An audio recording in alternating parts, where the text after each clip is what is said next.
இந்த ஒரு ஸ்கேம் தெரிஞ்சதுக்கப்புறம் நீங்கள் யாருக்குமே ஃபோன் தரதுக்கே யோசிப்பீங்க. அதாவது வந்து பார்த்தீங்கன்னா, நீங்கள் வெளியில் இருக்கும்போது ஒரு ஸ்ட்ரேஞ்சர் உங்ககிட்ட மொபைல் கேட்குறாரு, ஃபோன் சுவிட்ச் ஆஃப் ஆச்சுன்னு. சரி நீங்களும் பாவம் நினச்சி கொடுக்குறீங்க. அவர் அந்த ஃபோனை வாங்கிட்டு ஏதாவது தெரியாத ஓடிபி அண்ட் மொபைல் நம்பரை வந்து என்ட்ரு பண்ணிவிட்டு கால் பண்ணாங்கன்னு வச்சுக்கோங்களேன். இமீடியட்டாக உங்களுடைய எல்லா டீட்டெயில்ஸும் ஸ்கேமருடைய கைக்கு போயிடும்.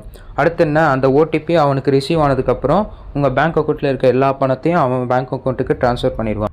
அண்ட் இதுக்கு சொல்யூஷன் என்னென்னு பார்த்தீங்கன்னா, உங்ககிட்ட இந்த மாதிரி யாராச்சும் வந்து ஃபோன் கேட்குறாங்க, அவங்க பேசி முடிச்சுட்டு உங்ககிட்ட தரும்போது நீங்கள் என்ன பண்ணுறீங்கன்னா, உடனே உங்கள் மொபைல் ஆப்பை ஓப்பன் பண்ணிக்கோங்க. அண்ட் இந்த கீபேடுக்குள்ளே போயிட்டு */67/ என்ட்ரு பண்ணிவிட்டு கால் கொடுத்துக்கோங்க. ஸோ இந்த மாதிரி நீங்கள் உடனே கால் கொடுத்துக்கிட்ட உடனே இந்த மாதிரி நாட் ஃபார்வர்டுன்னு வந்துச்சுன்னா ஒரு ப்ராப்ளமே இல்லை, உங்கள் ஃபோன் டீட்டெயில்ஸ் எல்லாமே சேஃபாக இருக்குன்னு அர்த்தம்.